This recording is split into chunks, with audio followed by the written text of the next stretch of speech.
Voilà pour l'essentiel de cette édition. À toutes et à tous, bonsoir. Tout d'abord, au courrier départ du chef de l'État ce lundi, le président de la République, Faure Essozimna Gnazingbe, a adressé un message de félicitations à son Altesse Cheikh Khalifa Ben Zayed El Nahyan, émir de l'État des Émirats Arabes Unis. Le président dit ce qui suit. Altesse.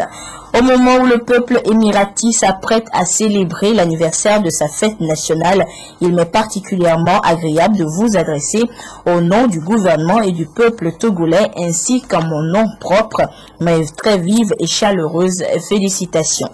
Puisse Allah, le Tout-Puissant et Miséricordieux, accorder santé et bonheur à vous-même et à votre famille, ainsi que paix et de prospérité continue au peuple ami et des Émirats Arabes Unis. Vous exprimant mon vif souhait de voir les relations d'amitié et de coopération entre nos deux pays se renforcer davantage, je vous prie d'agréer, Altesse, les assurances de ma très haute considération. Signé Faure Essozimna Gnazingbe, président de la République togolaise. Et puis, je vous le disais en titre, la grande messe de la francophonie a pris fin hier dimanche à Dakar, au Sénégal, avec la désignation de la Canadienne Michaëlle Jean comme secrétaire générale de l'Organisation internationale de la francophonie. Une désignation par consensus qui a mis fin à 2 jours d'intenses travaux auxquels ont pris part 35 chefs d'État, dont le président togolais Faure Essozimna Gnazingbe. Nous reviendrons plus en détail sur le séjour du président de la République en terre sénégalaise dans le courant de cette édition. À la primature ce matin, le Premier ministre Kwesi Selagodji Aoumezounou a échangé avec l'ambassadeur d'Égypte au Togo. Mohamed El Nokali était porteur d'un message du Premier ministre égyptien à son homologue togolais.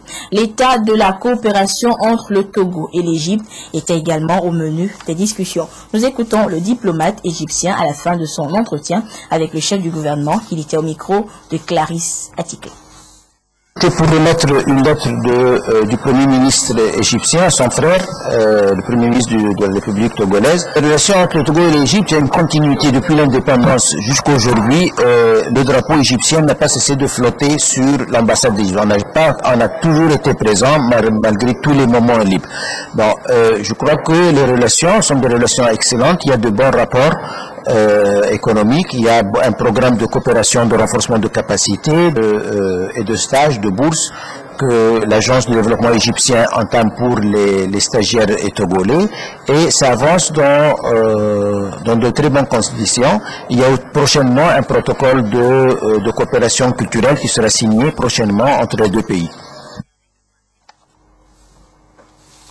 Le Premier ministre a également présidé ce matin, toujours à la primature, une réunion de restitution des résultats de l'évaluation du dispositif mis en place dans notre pays pour prévenir et lutter contre la maladie à virus Ebola.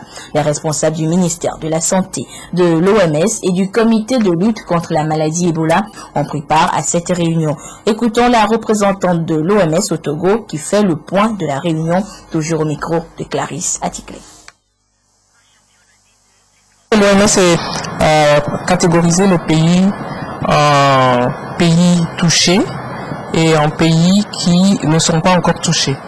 Et on a identifié dans ce cas 18 pays dans lesquels des actions devaient être menées pour mieux se préparer à la survenue d'une éventuelle épidémie. Et des missions sillonnent ces 18 pays pour évaluer un peu le dispositif en place, pour comprendre son fonctionnement et faire des recommandations dans la perspective d'améliorer les préparatifs. Donc c'est dans ce cadre qu'une mission a séjourné au Togo toute la semaine dernière, et à la suite de cette mission est venue rendre compte des résultats au Premier ministre, au ministre en charge de la Santé. En gros, le dispositif est en place. Le dispositif fonctionne, mais il y a certains points de faiblesse qui mériteraient d'être renforcés, et c'est ce que nous avons exprimé au Premier ministre. L'autre actualité de ce jour, aujourd'hui 1er décembre, la communauté internationale se mobilise contre la pandémie du VIH-Sida. Pour cette année, plusieurs rapports font état de chiffres encourageants. Les nouvelles infections au VIH ont baissé d'un tiers depuis le début des années 2000 et 15 millions de personnes séropositives pourraient bénéficier de traitements en 2015. Pour autant, la guerre contre le VIH est loin d'être terminée et la mobilisation ne faiblit pas, comme c'était le cas ce matin dans plusieurs services et sociétés à Lomé comme à Dapaon. Le compte rendu avec Christine Péché-Kialodé, Élisée Kodo, Antoinette Omar-Vovor et Désiré Aleuil.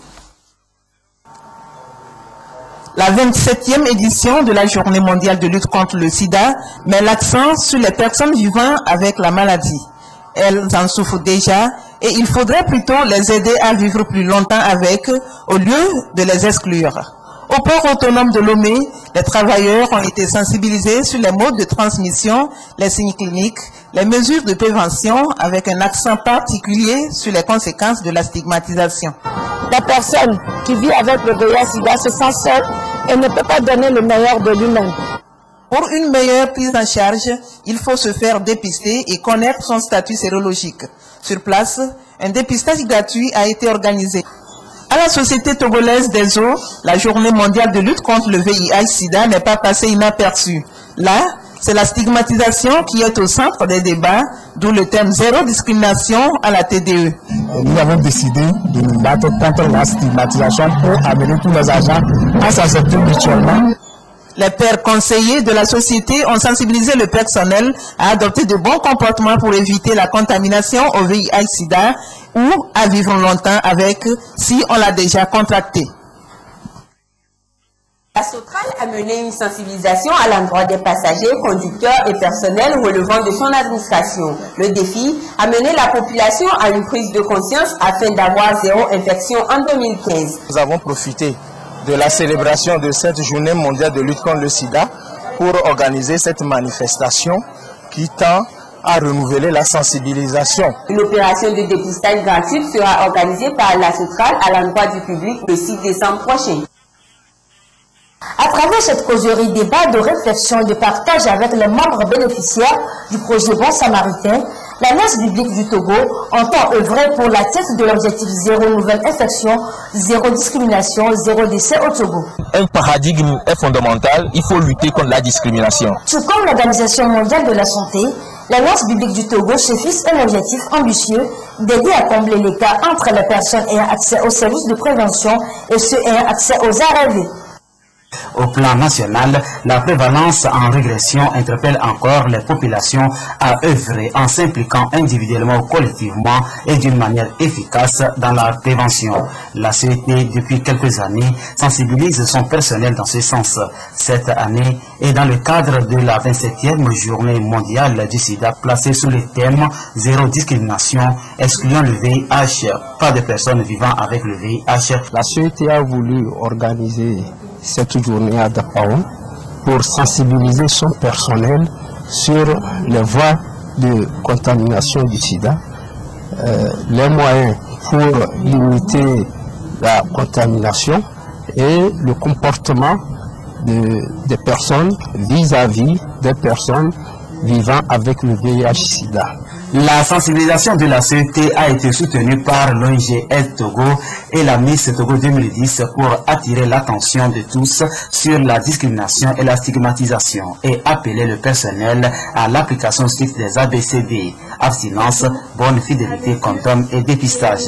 Des séances de dépistage gratuits et volontaires ont été organisées. La CET, pour accompagner l'ONG Vivre dans l'Espérance à Dapaon, a remis à celle-ci une enveloppe financière de 500 000 francs pour prendre en charge les personnes infectées et les orphelins. Et en Ouganda, le taux de prévalence est lui à la hausse. La cause, les Ougandais rechignent à utiliser les préservatifs distribués gratuitement dans les centres de santé du pays. Pour eux, ces préservatifs ne répondraient pas à leurs attentes. Regardez. À Kampala, c'est une clinique qui prend en charge les séropositifs. Et ici, comme dans de nombreux lieux publics en Ouganda, les préservatifs sont gratuits. Le problème, c'est que personne ou presque ne les utilise. Et pour cause, ils sont trop petits. La faute à leurs fabricants chinois. Le problème est bien connu des Ougandais. Ça me dérange beaucoup. Quand je les utilise, c'est trop serré. C'est trop petit. Je ne me sens pas à l'aise. Des préservatifs adaptés, il en existe bien de plusieurs tailles. Mais à la différence des préservatifs made in China, ceux-là ne sont pas distribués gratuitement par les autorités. Il faut les acheter en pharmacie. Ceux-là sont adaptés, ils sont assez longs. Plus ils sont longs, plus ils sont chers. Trop cher pour une majorité d'Ougandais. Et c'est bien ce qui préoccupe ce médecin. Il souligne que la prévention marque le pas. Après des années de recul, le taux de prévalence est reparti à la hausse. Les préservatifs qui sont faits en Chine ont tendance à être trop petits, trop courts. Ils devraient être faits pour ceux qui les utilisent. Ils devraient faire des tailles différentes pour les petits, ceux dans la moyenne et les géants. Plus d'1,5 million d'Ougandais vivent actuellement avec le VIH. Et on revient maintenant au premier titre de ce journal. La grande messe de la francophonie a pris fin hier dimanche à Dakar, au Sénégal, avec la désignation de la Canadienne Michaëlle Jean comme secrétaire générale de l'Organisation internationale de la francophonie. Une désignation par consensus qui met fin à 2 jours d'intenses travaux auxquels ont pris part 35 chefs d'État, dont le président togolais Faure Essozimna Gnassingbé. Les sujets d'actualité comme l'épidémie d'Ebola, la menace terroriste de Boko Haram, entre autres, se sont invités dans les discussions de ce 15e sommet. Aimé Abalo. 15e sommet de la francophonie, le président Faure Gnassingbé du Togo y a pris part, aux côtés de ses pairs à Dakar, dans la capitale sénégalaise. Thème du sommet, femmes et jeunes en francophonie, vecteurs de paix et acteurs de développement. Après l'étape politique entamée au premier sommet de Dakar en 1989, l'organisation amorce aujourd'hui la phase de la francophonie des peuples. Le thème retenu pour cette messe mondiale de la langue française vise à donner à la communauté francophone l'opportunité d'entreprendre de profondes réflexions sur les changements à opérer en faveur de 2 composantes majeures de la société, les femmes et les jeunes. Les travaux de cette conférence se sont déroulés en 3 temps. Le premier temps avec les techniciens qui ont travaillé pour préparer les documents, préparer les décisions que les ministres et les chefs d'État pourraient prendre. Et puis, deuxième temps, il y a eu la conférence des ministres. Et à la conférence des ministres, eh bien, tout a été exposé. Les ministres ont fait des propositions et ce que la commission technique n'a pas pu prendre comme décision, ça a été renvoyé à la conférence des ministres. Ce que la conférence des ministres n'a pas pu faire, tout a été renvoyé au sommet des présidents. C'est le 3e temps, le sommet des chefs d'État.